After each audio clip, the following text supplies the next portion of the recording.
up your volume. Because you're about to listen to The Sick Podcast with Tony Marinaro. 55 seconds left in the penalty, a minute and 27 seconds left in regulation time. Boston 4, Montreal 3.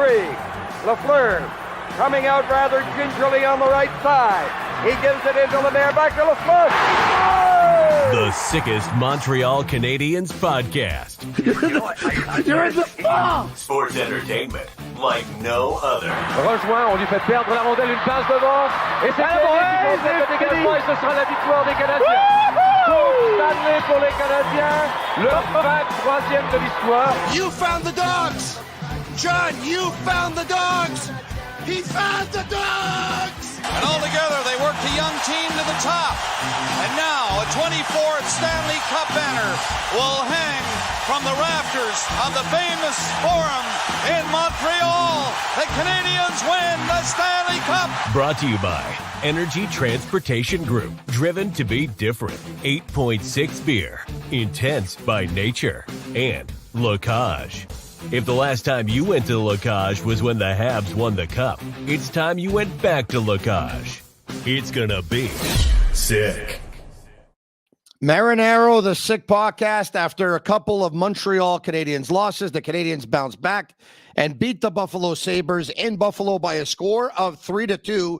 And that's the way you start a 4-game road trip, I guess. Samuel Montembeault, my friend, I have never seen you play better. 43 stops for Montembeault. I'm not going to say he stole one tonight for the Canadiens because they did score 3 goals and they did battle, but clearly he was the most important player on the ice. He was the best player on the ice. 43 saves. He full fire. If you think of Montembeault a year ago and you think of Montembeault 1 year later, that is by far the best game that he's played as a Montreal Canadian. He's never played a better game in the National Hockey League than that. Who knows? Maybe he may never. For his sake, I hope he will. But this kid, I got to tell you, as much as everyone says he's a number 2 or he's a 2B or he's a 3, you have to give to Caesar what belongs to Caesar. He is a battler. He is a gamer. He is a fighter. And that's the kind of culture that you want in your hockey team, especially when you're going through a rebuild. There's not a lot of people that thought the Canadiens would pick up a lot of points on this road trip, and some didn't even give them 2 points. They gave them 4 losses in 4 games. But now we know that they're at least going to have 2 points to show for it, and a big win by the Montreal Canadiens in Buffalo. For the players' morale, of course, you don't want to have losing streaks go on for an extended period of time, and they do it. The Sick Podcast brought to you in part by Energy Transportation Group, a leading full-service logistics provider serving all of North America, driven to be different. You're watching me right now live on YouTube, live on Facebook, and live on Twitter. And if you're watching on either Facebook or Twitter, because you're not subscribed to our YouTube channel, I would encourage you to do so. Agnello fixed the video, or some of them that are coming in.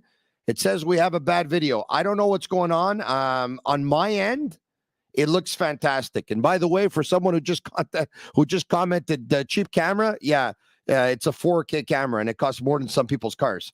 So I can guarantee you that the camera is not cheap. Believe me when I tell you that. It's a Sony, and it's a top of the line 4K camera, and so it's there's clearly something going on. Agnello, if we can bring you in before we get to George Laraque. Agnello? Hey, Tony, how are you? Very good. Are you seeing my camera blurry? I don't think it's the camera. I think it's the internet. I don't think it's the camera. Okay. It's okay. It's not the camera. It's the internet. Okay. Hold on a second here. Let me see something here. The beauty of doing these shows live. This is what it's all about. This is the way it goes down. Exactly. All right. Okay. Let me see. Okay. Well, why don't we do this? Big George is waiting. Why don't I get off? We bring in our backup the way you go to a backup goaltender. Yeah. We bring in Matt O'Han. Matt, are you there? Can we? Oh, I'm here, Tony. All right. Okay. So look at it. It's as if I'm a goalie with a pad problem right now. I'm going to bring you in, and why don't you take over with George Laraque? I'll talk to you soon. Sounds good. So without further ado, get out of here. Get out of here. So without further ado, we do bring in George Laraque from BPM Sport. George, how are you? You know what? You know what's amazing is that both times that I've been talking to you guys, the Montreal Canadian won. So we're 2-0 every time I come on a sick podcast. So because we're superstitious, right? I am anyway. So I might have to come more until they lose because right now, when something works, you got to keep it going. So I'm in a great mood. The fact that once again, when I'm talking to you guys, they won again.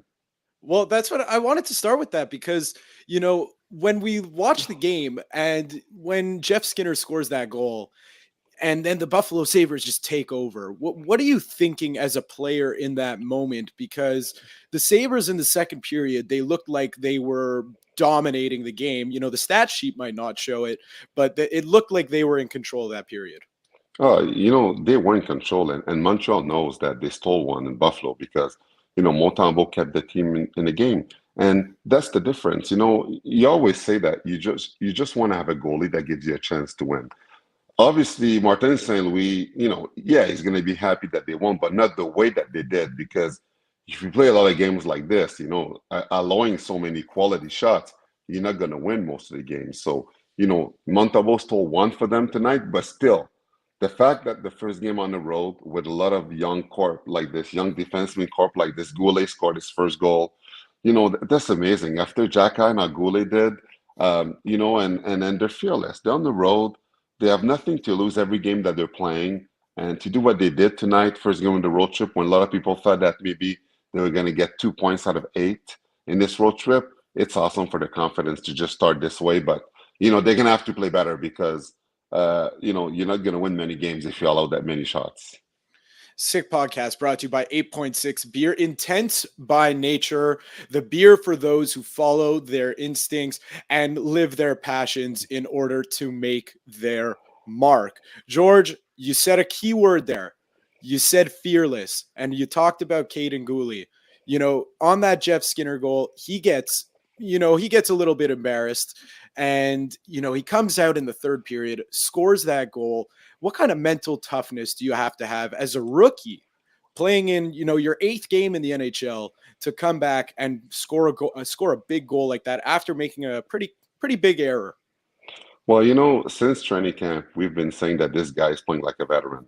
It's amazing the stuff that he's doing in the first year. He's going up and down the ice. He skates well. He reminds me of Scott Niedermayer, the way that he's skating with the puck. He's so fluid, and he's just going to get better. And, Skinner's goal was sick. He went under the bar. Like, it was a goal-scorer goal, So, yeah, he lost an edge there. Like, he lost a bit, and then he beat him there, and he beat Montembeault. It was a great goal. But again, a good player doesn't let mistake, like, cut up to him and play bad the rest of the game. You knew that this guy, the way that he plays, play like veteran. What do veterans do when they make a mistake? They try to get it back. And what does he do? He scores one-timer. I thought it was Caulfield at first. I know it was not on Caulfield's side, but I was like, who's that? Hoffman? No, it was Goulet, man. It was amazing. What could we say about this guy that's going to be a top 1 or 2 defenseman for Montreal Canadiens for the next 10 years? It's amazing what he's doing. And this whole young defenseman corps, it's crazy what they're doing right now. Because to be playing for 500 with 4 rookies, because Kovacevic also pretty much a rookie too. So you look at all that and the way that they're doing right now, nobody was expecting that. It's amazing. And you think with Montembeault, we have to point this out. Last year, a lot of people forgot that he needed surgery last year. He was hurt. He finished the season while he was hurt because there was no one else to go in net. So, he got fixed in the summer. He came back healthy. And now we're watching the real Montembeault right now, the way that he's playing. We've been talking since the beginning of the season because of the situation of Price.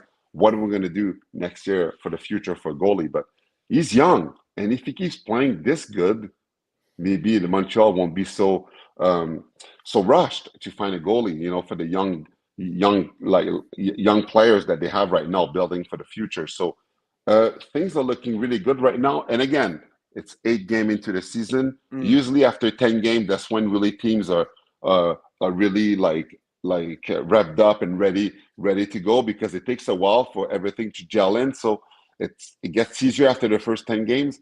Montreal, usually year after year, if you look at their stats, they do really good in the first 10 games. But again, If they play for 500 this year, it's going to be a win, considering the fact that they finished last year. But unfortunately, people like Tony, they'll be very unhappy if they play for 500 because he's going to talk again about the no man's land and he's going to be all upset again.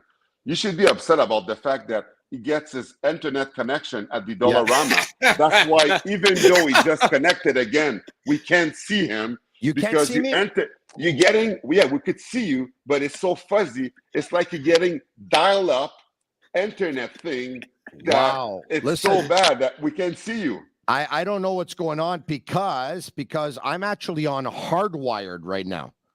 I'm on hardwire. I'm directly from my modem actually into my laptop. So am I blurry again? Are you guys serious? Oh yes, you are. Tony, are you so need blurry. to. Oh, it's clearing up a little bit, I think. Because no. I thought it was for a second, but Oh, No, man. you need to trade up your Fisher Price laptop, man. You know what? I first of all, you're one to talk, okay? So now I could talk back to you because if you were in my face, I wouldn't say anything because you're bigger than me and stronger than me, and you'll give me a beating. But from afar, I can get in a few words, even though I'm going to see you tomorrow morning at BPM Spot. I want to tell you something. I like you better from your car, okay? I like you better from your car. Get back in your car and continue to do the show from your car. I'll be back out. Somebody told me I have to, what do I have to do again with my router? I have to, Tony, do you have, unplug your modem, plug it back in, all that stuff. Okay. We're going to do that again. All right. I'll be back. all right, see you, Tone. That is the most embarrassing thing I've ever seen. You scared him off. Yeah, you'd think he'd get a better internet connection, but anyway. Yeah, actually, the sick podcast is for sick internet from Tony. Good job, Yeah, Tony. exactly.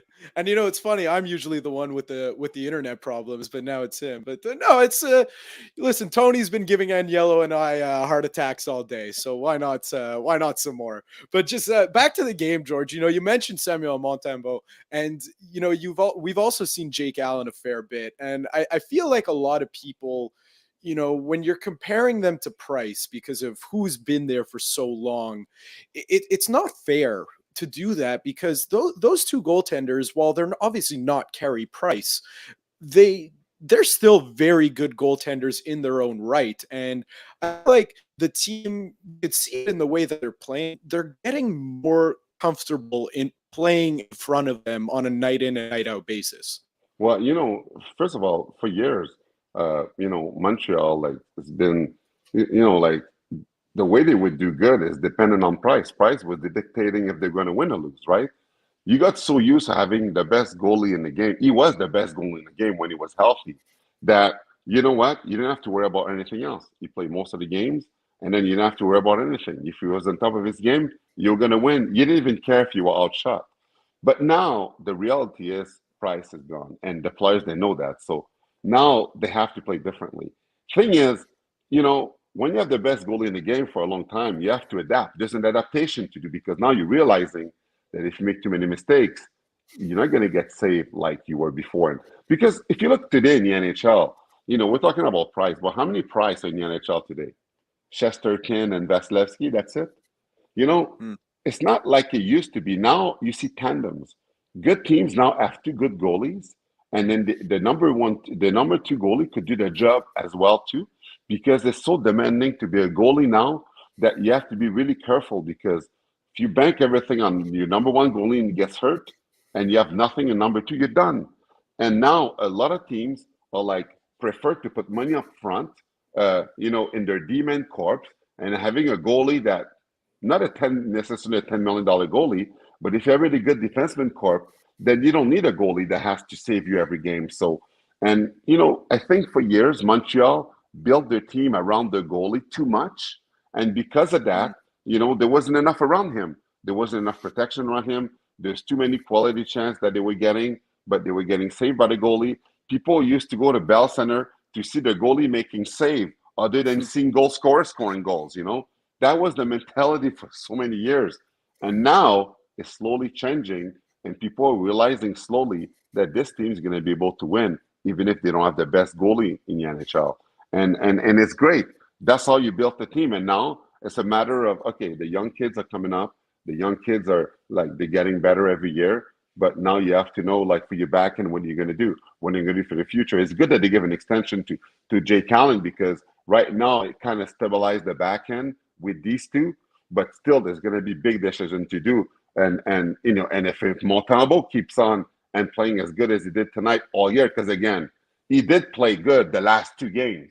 We have to reiterate the fact that last game he was very good too. They went back with Allen because he was giving birth, and then he had a tough game, but no, they went back with him. So he does deserve another start. But I hope he keeps playing this way and show everyone that he deserves to be part of this rebuilding future, because we know that in 2 or 3 years, this team is going to be very good. Well, that's it. And you know, I think someone who's helping along that that process on the back end, and to a really pleasant surprise to everyone, because I feel like when this signing happened, you know, everyone was more on the critical side, and I'm talking about David Savard. And I mean, what a game! You know, 2 assists, but beyond that, I think that's gonna really help a player like Caden Gooley. You know, he's playing with him, or just even being in the dressing room with a Jordan Harris. That's really going to help those types of guys, because, you know, we all know the season the Canadians are in for. Yeah, they're 4-4 right now, but like you said, we're only 8 games into the season. There's going to be some rough patches, but to have a guy like that go out there and lead the team and block shots, you know, putting himself out there, making those good first passes, taking risks that he doesn't characteristically take, that's going to go a long way for the player's development. At least I think. Well, you know, talking about David Savard, the number one thing that we have to realize is, you know, if you look at 4 rookie defensemen on a team, and obviously the goal when the season started was not to have 4 guys, because Madison and Edmondson was going to be there. Edmondson was carrying an A in his jersey. Madison and Edmondson were supposed to be the guy that was going to be helping out those young D-men that were there, right? We kind of underexperienced. Chris Letang said so many great things about Madison, how good that he was, how sad he was to see him go. Edmondson, you know, having him back was going to be really good for Goulet and all these guys, and they're not there. So Savard stepped in a role that Madison and Edmondson was going to be. He comes in, he mentors these guys. Look at the way that they're playing right now with lots of confidence. Second in the NHL in block shot. And obviously, block shot is not a popular statistic that people are like, oh, wow, look at the shot that he blocked. Look at what he's done. No fans are really looking at this stats and be like, they're amazed because of that. But you know what? There's the players that are amazed when you're blocking shot. Every time you block shot, you sacrifice your body. When you go back to the bench, players gives you a tap. They recognize the sacrifice that you're taking for the team. You take a bullet for the team every time you block a shot, because, man, people are shooting hard and it hurts even if you have equipment. And he's sacrificing his body, and that is inspiring the other young men corps that are doing the same. Harris is blocking shots now. Everybody's blocking shots, and it's because of Savard. And his 2 assists tonight are a bonus, because we know he's not known for that. But in a tight game like this, tight game because Montembeault did good, but a game like this that you want to steal the game there, you want to reward your goaltending by, you know, like giving your team a chance to win. David Savard with 2 assists was one of the guys that helped Montembeault get this steal in Buffalo. So I'm happy that he got rewarded with the mentorship and all the block shot that he's doing.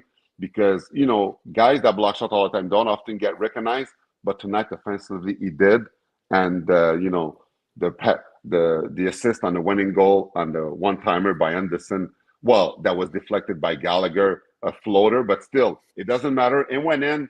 We didn't get overtime this time, and they got the first one on the road. And you know, we talk about Montembeault, but David Savard had a lot to say about it too. And we've talked about Montembeault, we've talked about Savard, we've talked about Goulet. That's where I wanted to go next. You said his name. Talk about a guy who puts his body on the line for years now for this team. Brendan Gallagher, he looks refreshed this season. He looks great. Finally, the hard work is paying off with 2 goals. Like you said, you know, a couple floaters, but hey, it doesn't matter. Those went in the back of the net, and it helps the team. So he scores 2 goals. What does that do for a player that went through a season like he did last year. And now he has a game like that where he started off the season very good, not much to show for it, but finally he gets rewarded for all his hard work. See, the thing with Gallagher is that nobody ever gonna question the heart of this man because he has a heart of gold, and every time he steps on the ice, he gives everything that he has. The thing, though, is that after he got his contract, the one thing that we're all worried about is his body, right? Because he does have the heart of gold, but the type of game that he plays, he's too small to play that type of game. So we were all wondering if last year, the first year of his contract, that looked already heavy because of his injury and his production that was not going to be before. Because as you know, in the NHL, we're paying for what you've done before and not what you're going to do.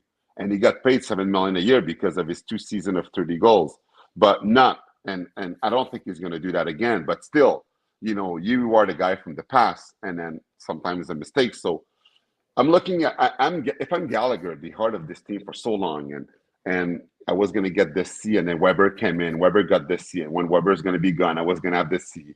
We talk about Caulfield and Suzuki's team. We talk about all the young guys. He's there. Gallagher's there. He's been carrying this team for like years. You're supposed to be the captain. Now, they give it to Suzuki rightfully because the future of this team. He comes there. Everybody's saying that his body's done. His contract is too heavy. He comes in with a chip on his shoulder, showing to everyone that, no, I'm still here and I could still contribute. So I do hope he gets 30 goals this year. I doubt it, but I hope that he does, because the only thing with him is his body. It's 8 games into the season. He's going to be able to play a full season again. He's going to be able to, the wear and tear for a small player like that crash and bang. Suzuki and Caulfield, they don't play that same style. They're finesse players that avoid check, and they're really good. But Gallagher has to run into goalie. He has to get hit. You have to smile at guys to get hit in the face. He bangs. He runs all over the place. Like, he's a bulldozer, in a child's body. So because of that, in an 82-game season, it's harder on him physically.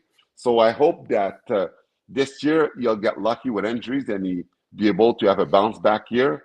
But it's just that, the wear and tear of playing the NHL for so many years comes back and haunt you, especially for small guys. So I hope that he has really good numbers this year, but it's going to be tough to do what he's done before.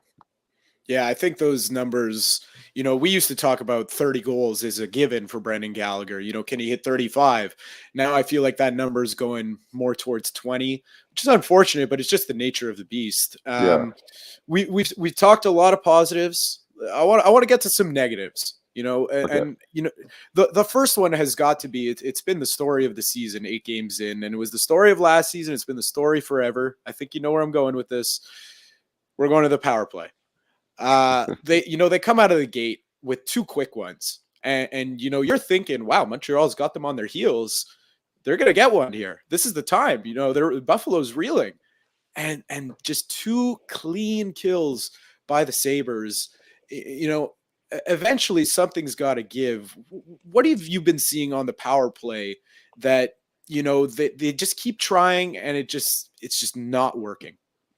Well, to start, the good thing about the one positive thing about the thing that the power play is not working, the power play is terrible. They have 1 goal in 25 tries, something like that, something like this. That. And they're playing for 500 because you win games because of power play. If the power play was doing good, Montreal would be above 500, which is crazy when you're looking at that. So the good thing is, if your power play, you only have 1 goal in power play, so you're going to season, you play for 500, man. It shows that at least you're competing 5 against 5 because, it is something. Also, if you want to look at some key elements, why is Wideman there? Wideman is supposed to be there to help the power play. He's not. So for me, he has to be the one man out when Edmondson comes back, not Jacky, because, he's supposed to help the power play. Dadonov, I hope to never see him there again. I know that with his $5 million that he's making, we try to build his value up so we could trade him at a deadline to hope getting a pick for him. It's over. I don't see any teams wanting to get this guy hoping to win the Stanley Cup with. He's done. He should go to the waivers. And then, You look at some other guy like Hoffman, Drouin, these guys. If these guys are not producing, you got to try the kids. You got to try someone else. Like, for example, I know that Martin St. Louis said that he wants to go slow with Slavkovsky. Well, you know what? Slavkovsky is bread and butter, was also the power play. What do you have to lose trying somebody else new since you're not scoring anyway? You know, players playing a power play, you have to realize that it's a privilege to be in a power play. If it's not functioning, you get them out and you put someone else. You force them to have urgencies in their game because it makes no sense. You can't be this good 5-on-5 scoring goals and in power play, not sacrificing yourself and finding ways to put puck to the net to get him to function. So, and we know that Martin St. Louis, had an amazing career, great offensive player. I'm pretty sure that with the coaching staff, he's working on the power play and stuff, but he's not playing it. But it's just that some of the plays, some of the things that we're seeing for some of the players, they're taking the spot for granted. There's no urgency in their game enough. You know what? I just pull them out and put other players in it and stuff and see what they could do. Well, and you said one of the names I was thinking of right off the bat, which was Mike Hoffman. He takes, he gives up the puck on a kind of pretty late. I forget if it was a power play or not, but it was in the second period, and he tries to make a cross zone pass, gets picked off right away, and then at the other end of the ice takes a cross checking penalty, and it just goes back to the confusion of I get you're trying to find the third guy to play with Caulfield and Suzuki, but I think everyone in the city could have told you that Mike Hoffman wouldn't have been that guy. So I guess the question is, what's going through a coach's head when you're putting a guy like that out there when, I guess he had an okay game against Minnesota, but I don't think he was very deserving of that spot, to be honest. Well, to be honest with you, the Montreal, they haven't found a player to play with those three guys yet. Right now they're alternating. They're putting, they put Hoffman there. They might switch guys to put there, but the goal was to obviously have Slavkovsky there, and it shows that for his development, he may need a bit more time to be ready to eventually be a top number one line. But they just don't have that player to play with them yet. So. And then St. Louis try to find ways because the team hasn't really been scoring. So he tried to put a goal scorer with a guy like Suzuki that could feed one side and then the other side, one side Caulfield, the other side Hoffman. So, that's the thing. It's weird because we all know that Drouin, Hoffman, and Dadonov is not in the future of this team. But you know what? Montreal has to find ways to raise their value so they could trade them all at the deadline. But the way things are going right now, they're not going to go anywhere. And you need to get rid of these salaries. You don't want them anymore. Anyway, the Drouin's contract is up. We know they're not going to re-sign him. But, I'm surprised for a guy in his contract here that is not playing even harder to show all the other NHL team that, he could still be good and he deserves a long-time contract, right? Because this is his contract year. And he doesn't look like a guy. He looks like a guy that has a 5-year deal and is just going through the motion. Doesn't look like a guy like desperate that he wants to play in the NHL more. And Dadonov looks like he's going to pack it in and go play in the KHL when this is done. So, and you have this in your lineup, and you rotate them in the top lines to raise their value. What I thought that Martin St. Louis was going to do this year when he coached, I thought he was going to go with merits. If you go with merits, Pitlick should have never been sidelined. Pitlick was out for a couple of games out the scratch. Are you kidding me? For these guys, Pitlick should be playing every game. That right there showed everyone that, what? I'm doing this to help my GM because he wants to trade these guys at the deadline. So let's help them put value to it. But you know what? When you do that, you lose respect to the other players because they know that these guys are not deserving to be there. We all know why they're doing it.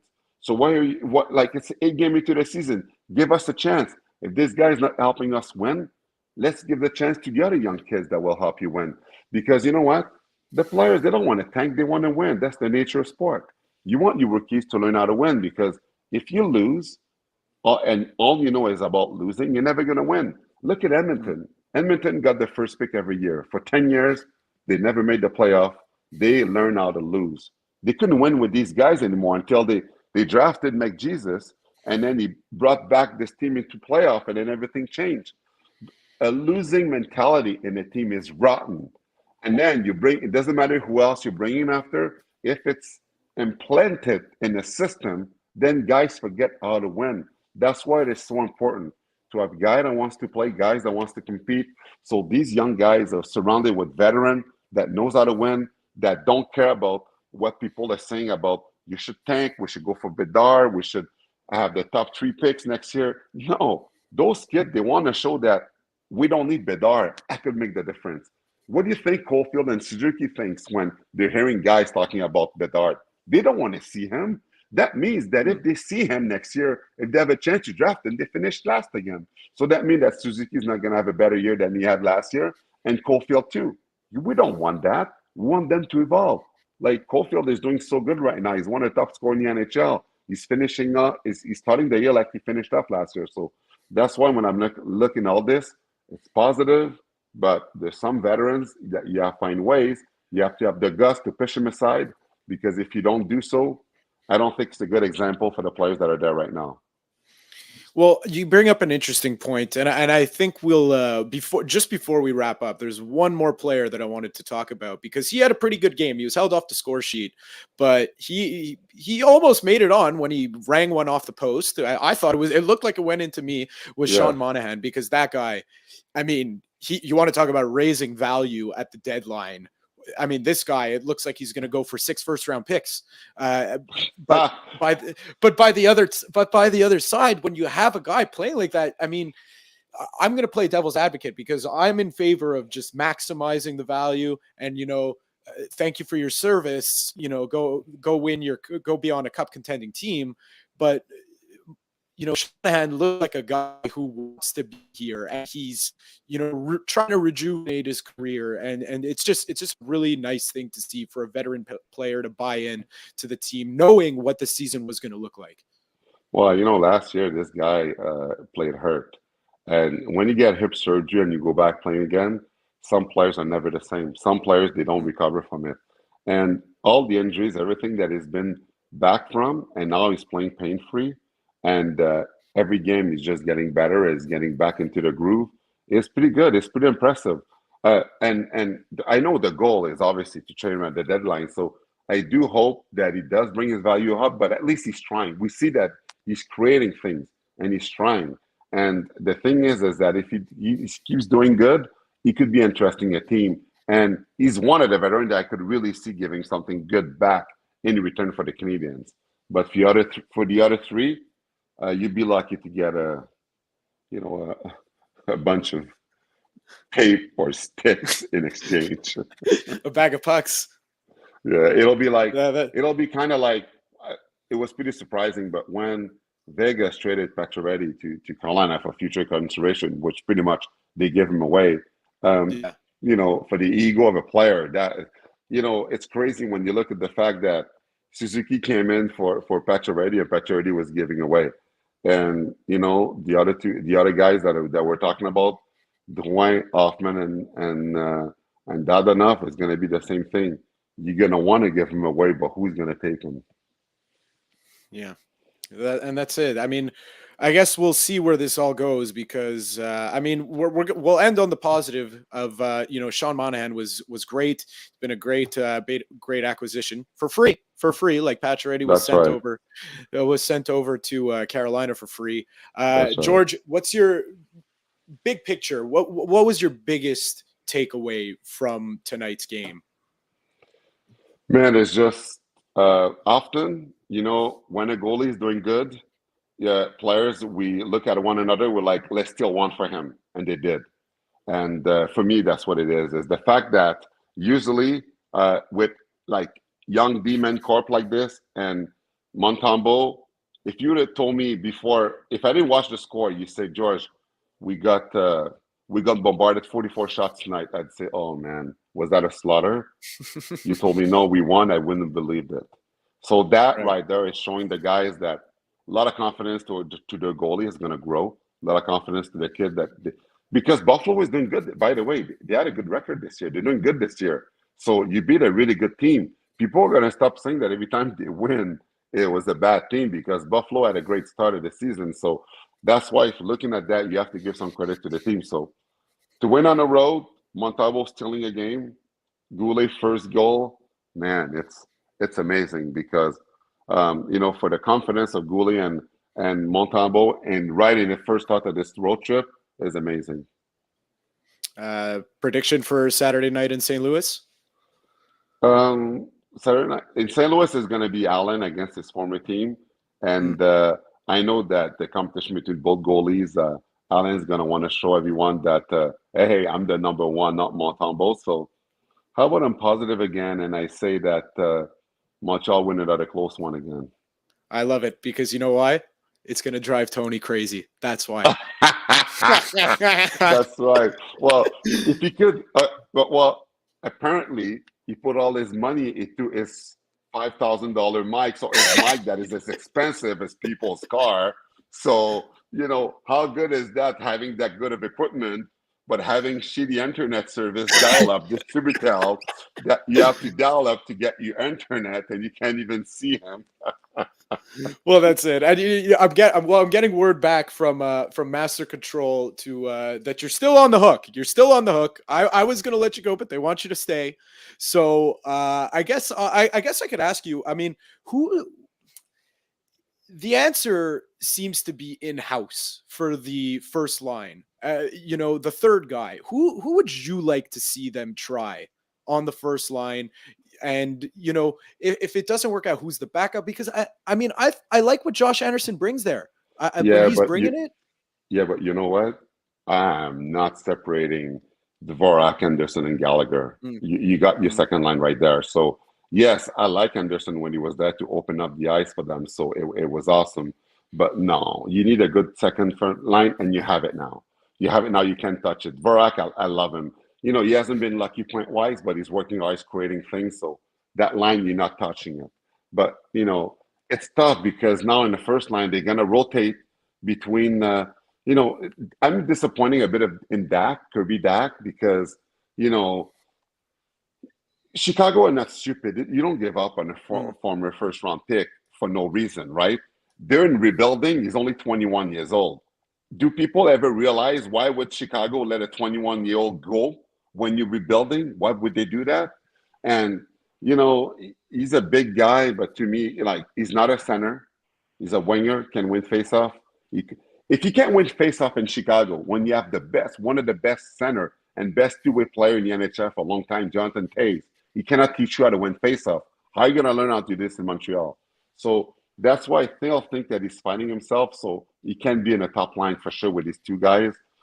I guess Monahan and Hoffman are going to alternate 1 and 2 to be there. They won tonight. Coach don't change winning lineup, so Hoffman's going to stay there anyway. But it's just a matter of time. Are they going to do this for a year until Slafkovsky develops himself good enough to eventually be there? Who knows? But so far, I'll just see this candidate in the top line being switching back and forth all the time.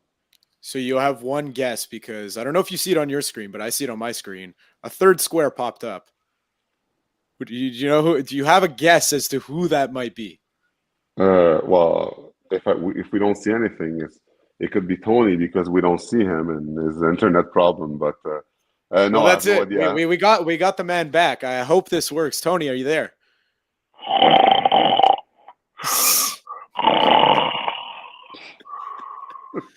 That's actually it's funny because that's actually how you breathe.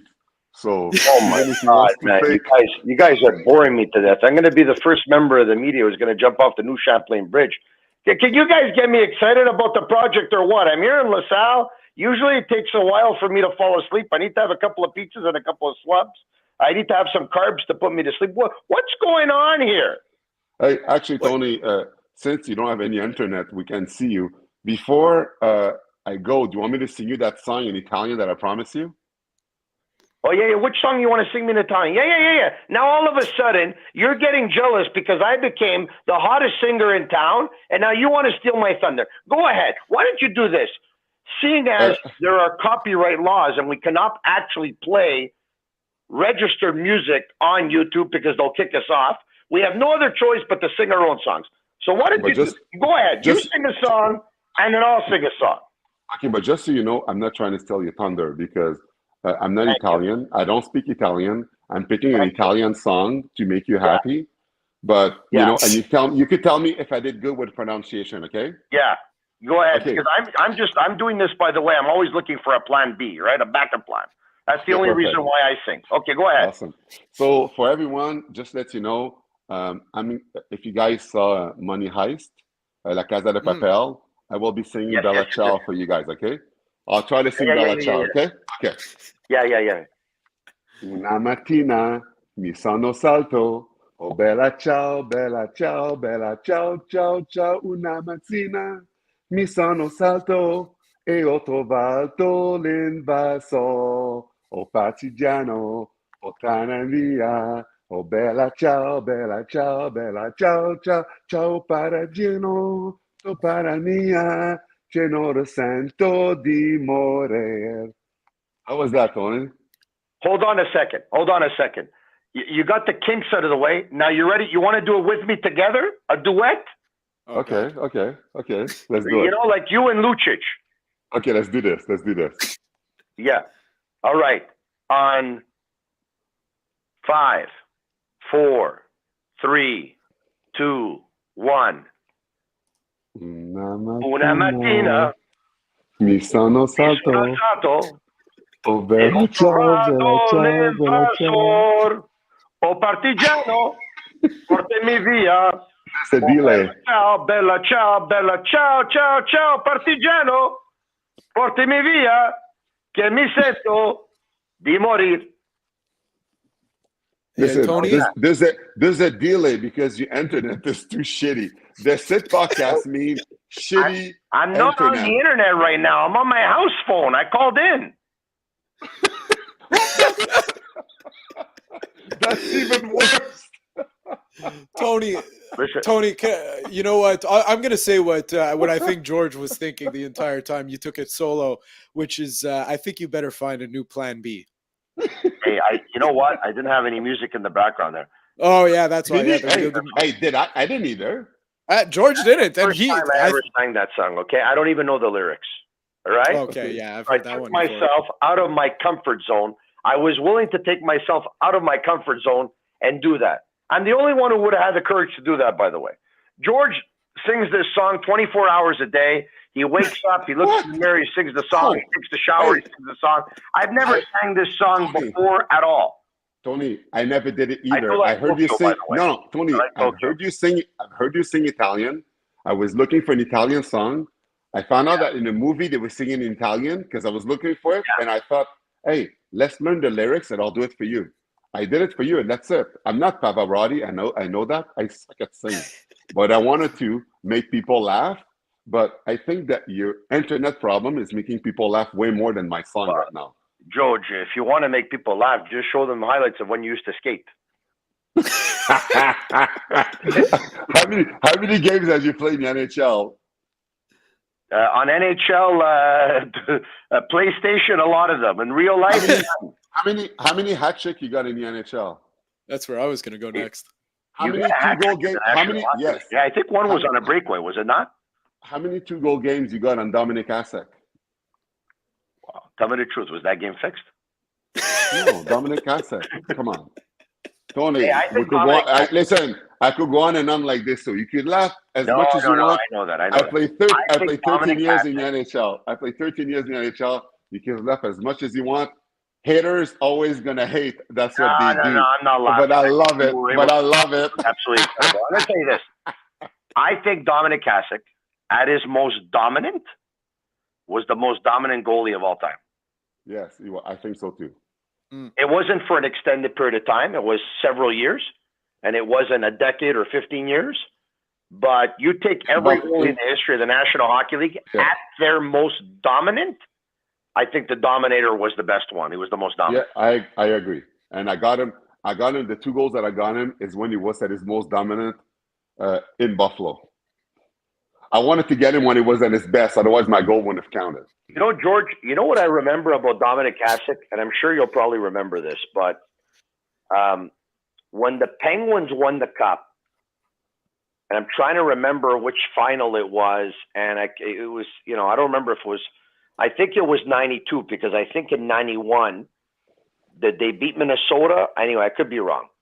But when they won one of their 2 cups there, they played Chicago one year.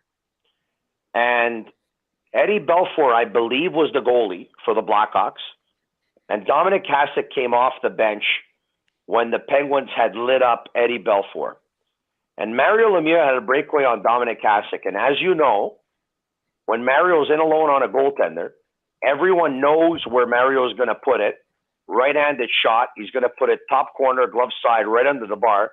But even though you know he's going there, he's scoring anyway.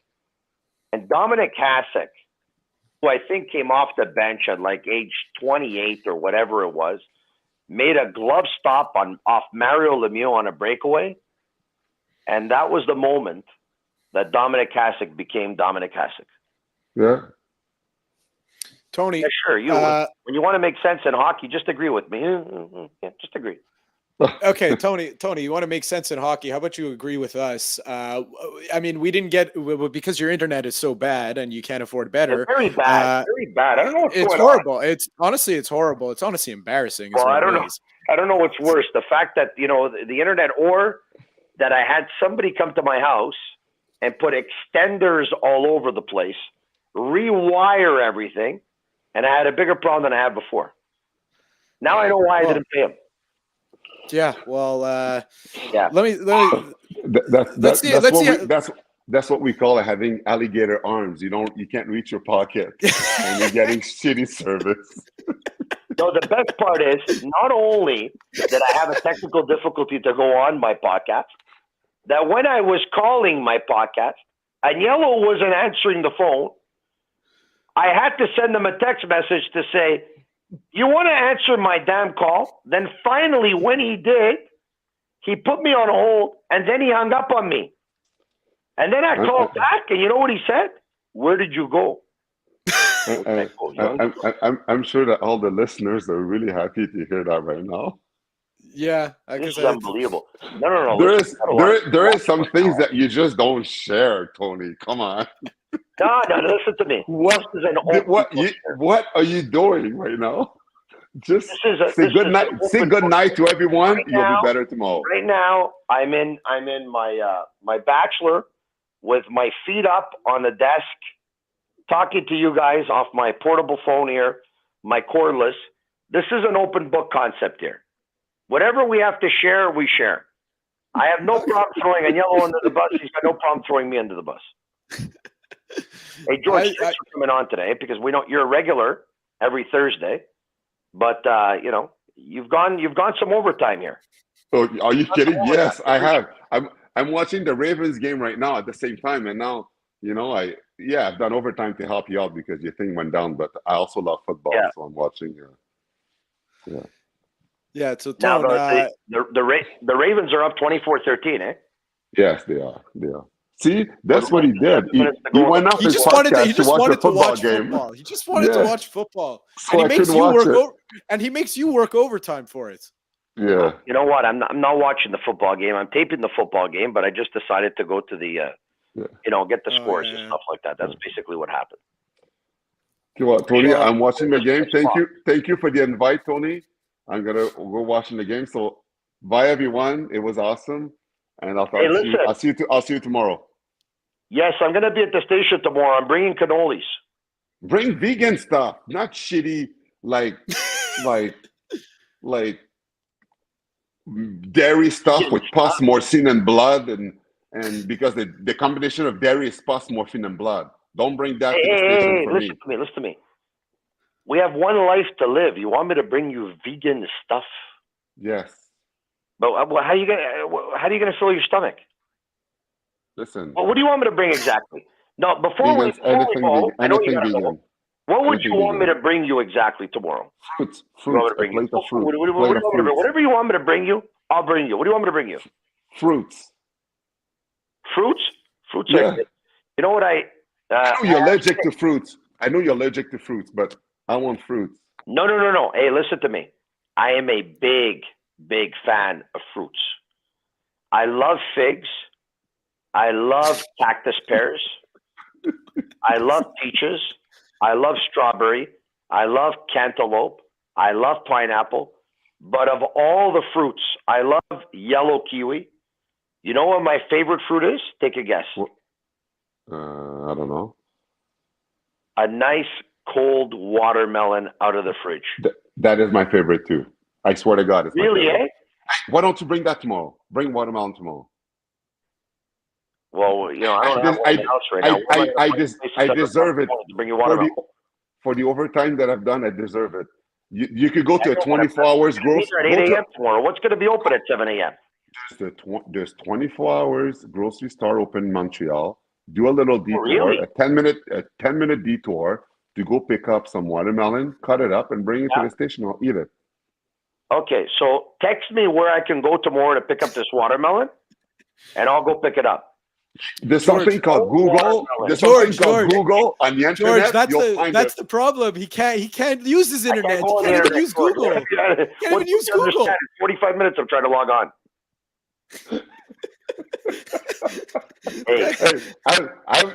I'm tomorrow on the air. I'm gonna pick on you so much.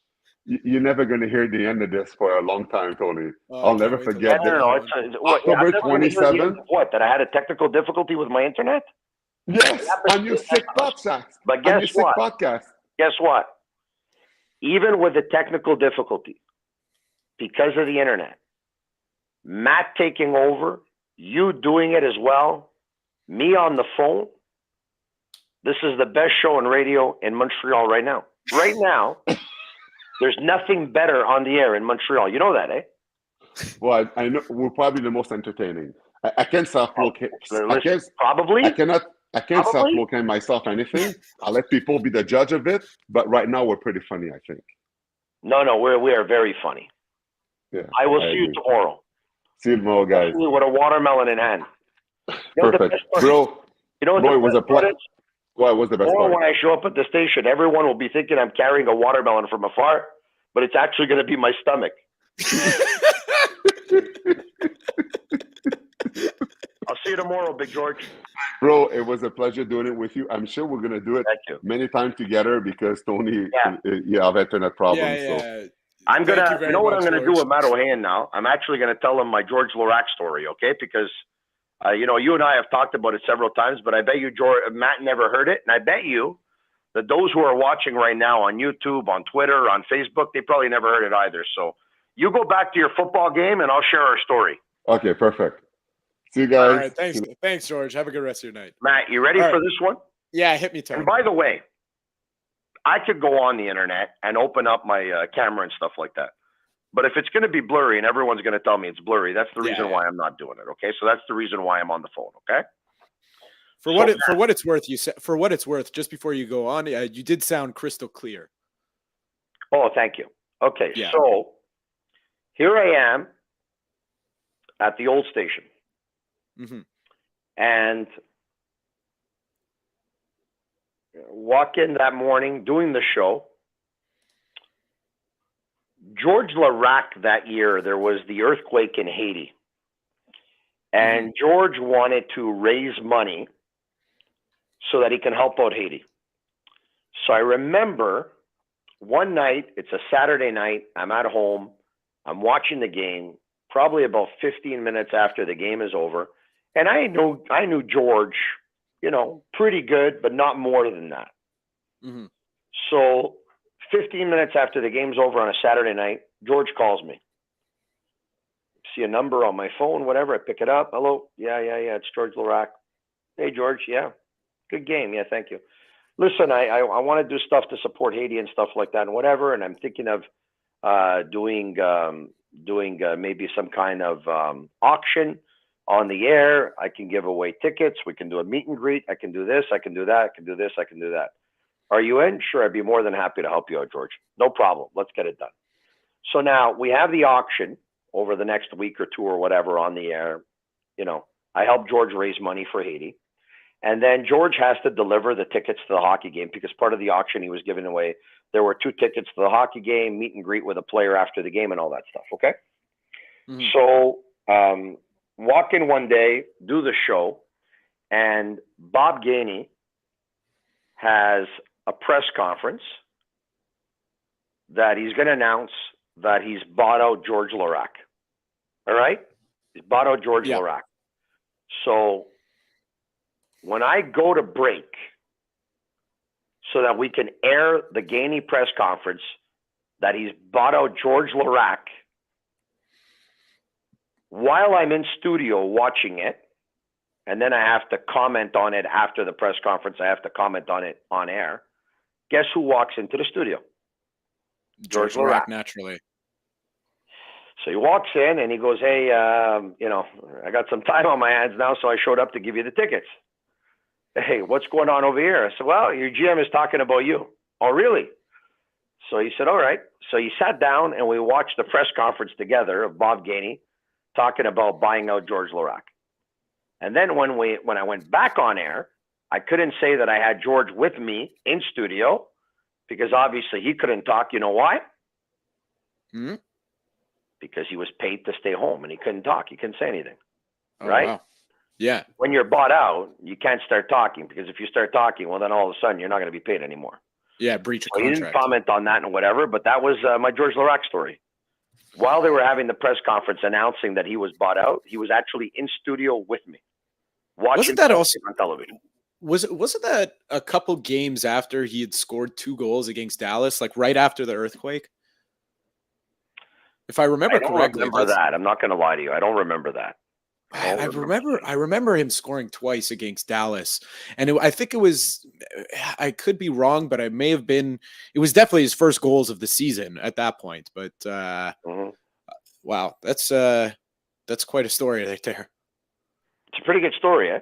I mean, did he give you a noogie or something after, or what? You guys, your relationship has only grown since then, I would imagine. Yeah, no, and then that's where our relationship started. We didn't have a chance to work together all that much over the years, and now obviously I'm working for the same radio station that he's working for, so I get to see him every now and then because I'm on the air with BPM Sports 91.9 on your FM dial Monday to Friday at around 8:05, and on Jean-Charles Lajoie's show called Premier Compteur, and then following Jean-Charles' show is Gilbert Delorme's show. And then following Gilbert Delorme's show is George Laraque and Max Truman. Now, you want to laugh?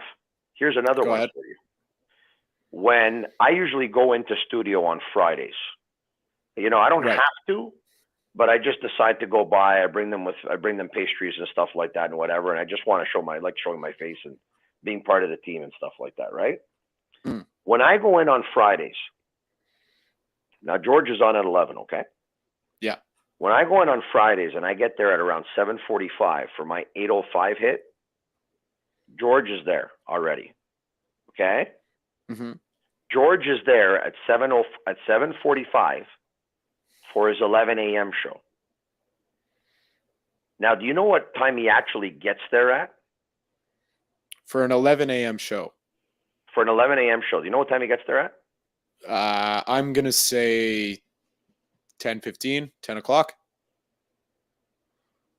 I just told you that when I get there at 7:45, he's already there. You're not listening, are you? I'll be honest. I was reading some comments there. I sit in, and you sit in the chair that you sit in. You are obviously not a very good listener. I was doing a lot of listening to George Laraque before. If you were catching the interview, when I was just saying this story now. No, I'll be honest. I did blank near the end. I blanked near the end. Okay, he gets in for an 11 a.m. show, give or take at around 6 o'clock in the morning. Wow. So I said to him last time I was there, I said, George, what are you doing here? He said, I like to get in early to do my prep work. I said, but you know what? There's so many people around. You'd probably be able to concentrate a whole lot more and have a lot more focus if you actually did it at home. And I don't remember exactly where it is that he lives, but he told me you would have so much traffic if you would wait to go to the station at 8 o'clock in the morning. So he ends up leaving at 6 a.m. instead, so he doesn't get any traffic. Wow. 6 a.m. Yeah. Wow. I used to show up for a 10 a.m. show. I used to drive my son to school, get him to school on the West Island at around 7:45, 8 a.m. max. Yeah. and then drive from the West Island to the station, get in at around 8:40 in the morning. I can't believe AM you show. used to do that because I mean, we work together, right? So Yeah. I just can't believe you used to do that because I remember when I was going to school at Dawson, like I was living in Dollard, and if I hit the road for an 8 a.m. class at 7:30, I was so screwed. But if I hit the road at 7:25, not a car on the road. Yeah, I don't know. I used to make it all the time. When we were at that building, which was at René Lévesque and Papineau. Yeah. There's one day, and I was there in that building for about 10 years. In the previous building on Green Avenue for 10 years, and on that building on Papineau for about 10 years. Mm-hmm. I was never late with the exception of one day. But one day I was driving, and I'm on the highway, and there's a bunch of cop cars, there's fire trucks, and there's ambulance. And they've closed off everything. You cannot use Ville Marie. And everyone had to get off at Atwater exit. Yeah. And I'm telling you now, like there's usually 3 lanes or whatever, and plus the exit. Everybody, those 3 lanes were all shut off. Everyone had to get off at Atwater exit. And I remember there were I don't know, like hundreds and hundreds and hundreds and hundreds of cars in front of me. And I said, oh no. I mean, I'm going to end up being late for work because we were not moving at all. And by the time the updates, the commercials, the this, the that, sometimes we get into show at around 10:05, 10:06. I remember running in the building, sitting down, opening the mic, and I was on air like 10 seconds later. That's the only time in that building where I was like, oh my God, the show's going to start. I'm not going to be here. And luckily, when the show started, I was there because I would have never been able to live with myself if I wasn't, even though it was kind of out of my control. And But other than that, I'd always get in at around 8:30, 8:40 for a 10 a.m. show. So I'd use that hour 20, hour 30 to prep. And I probably had prepped about 2 to 3 hours the day before. So there's probably about 3 or 4 hours of prep work for a 3-hour show. Yeah, see, it's not as simple as everyone thinks of just flipping on a camera, flipping on a mic. Tone, let me ask you this. Because we're going overtime, right? I mean, you're not going overtime because you basically had the night off, but it's okay because you helped me out last week. I'll give you the credit. You helped me out last week. Now, by the way, just so people know, let's be transparent with them, okay? Yeah. Okay. And you correct me if I'm wrong. You can tell them, right? They might not believe me. Yeah. I was not supposed to work tonight, correct? No, you weren't. You were not. I was not supposed to work tonight because I was invited at an event. And while I was at the event, I watched a hockey game while at the event. And I called Matt and I said, I filled in for Matt last week and he owed me one. So I said, Matt, I'm going to need you. I said, should I be able to make it back on time? Maybe I can end up doing it. Maybe we can do it together. I said, but you go on the basis that you are doing the show tonight. Yeah. And so I was able to make it home like 3 minutes before the show. Yeah, 9:57 and I logged exactly. On, and it so happens that the internet was out of whack, and it all ended well because you were ready to go because I had told you go on the basis that you're doing the show tonight. Yeah, exactly. We had a nice phone I want to call say this morning. Go ahead. Even though I had all kinds of internet problems, I watched the entire show from my phone. All right. And you were really good. Hey. And I always knew you were really good. right? When we worked Well, together. when we worked together, you always gave me the utmost respect. You always told me that behind, like after the show, you would tell me, really good show. Before the show, hey, I'd like working with you. We should work together more often. You were always telling me that. And you told me that when you came forward to me, calling me a couple weeks ago saying you want me to work with you on this thing. And you have a lot of potential. You have a lot of talent, and it wasn't right if you weren't going to work in the business anymore. So I'm happy that you got this opportunity, and I know you're going to make the best of it, and I know you're going to be really good. And usually you are going to be hosting on Fridays. Correct. I hosted last Friday for you because you had a previous engagement. Tomorrow you're going to be going solo, but you will be joined by a guest, Stu Cowan of the Montreal Gazette. Two guests. Will be your guest tomorrow. Yeah. And you're going to start at 10 p.m. And one of the things you're going to do, you're also going to recap Thursday Night Football, and you're going to preview the football action on the weekend. But of course, you will start with Habs and then go to football. Correct. That is 100% correct. That's what's on tap for Yes. tomorrow. But Tone, let's end And I have on a 50th birthday tomorrow. Oh, it's your 50th birthday tomorrow. No. My 50th birthday is actually going to be on the 23rd of November. Okay. So if everyone watching wants to get some kind of gift to me or leave me in their will, wants to leave me a condo in Florida, or an electric SUV, or anything of considerable value, I'd be more than happy to take that off their hands. Yeah, that's very kind of you. My buddy's 50th birthday tomorrow. It actually was his 50th birthday last week, but he's hosting his own party tomorrow, which I expect it to be like an unbelievable party. I would think there's going to be a couple of hundred people there tomorrow. Wow. Well, so he owns his own reception hall, so I would imagine. Yeah, that he can get some hookups. Tomorrow night that I'm going to see is going to be something unbelievable. So Tone, how about we do this, because we didn't get your take on the hockey game, because you kind of pulled me in and Georgian just as you kind of recap the game. Why don't we do this? And Yellow and Sammy, why don't you prop up a couple of hockey questions that came in throughout the show, and I'll kind of shoot them at you, and you'll answer the question, Tone. So this first one comes from Greg M, who's listening on YouTube. Who is your Habs MVP so far?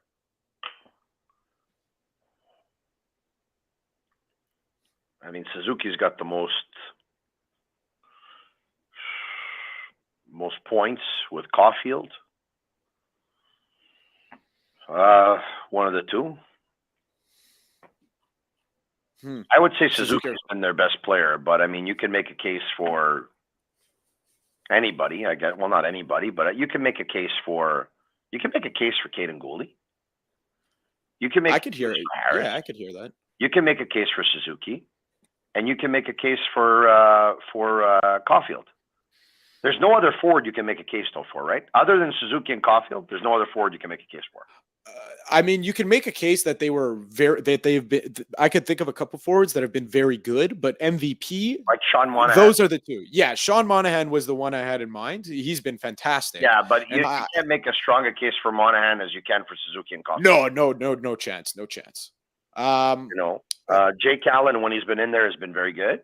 Yeah, gives him a chance to win. So Allen, Suzuki, Caulfield, Gooley. Hey, who was very good tonight? Go ahead. He's given a hard time by many, but David Savard was very good tonight. Oh my God, he was fantastic. He was so good tonight. Savard was very, very good tonight. He didn't get a star. He was very good tonight. Yeah, you know what?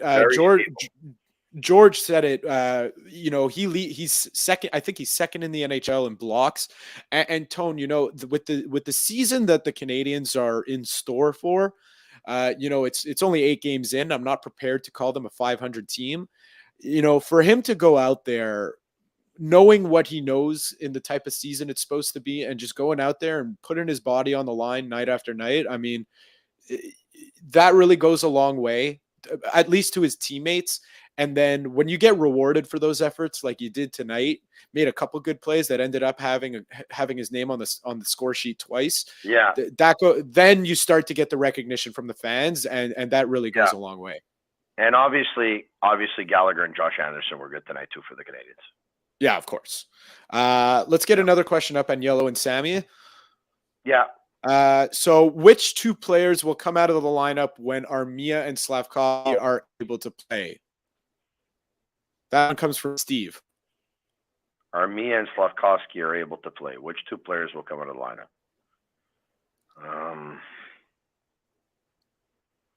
I got one player. Dadonov has to be one. Yeah, I agree. And it's funny because if you go on last game's ice time, yeah, go ahead. I would say Hoffman. Mm-hmm. And if you look at tonight's ice time, Doc didn't get a lot of ice time. But at the same time, if Doc is a centerman, but then again, you can move Monahan to center. I would say Dadonov is one for sure.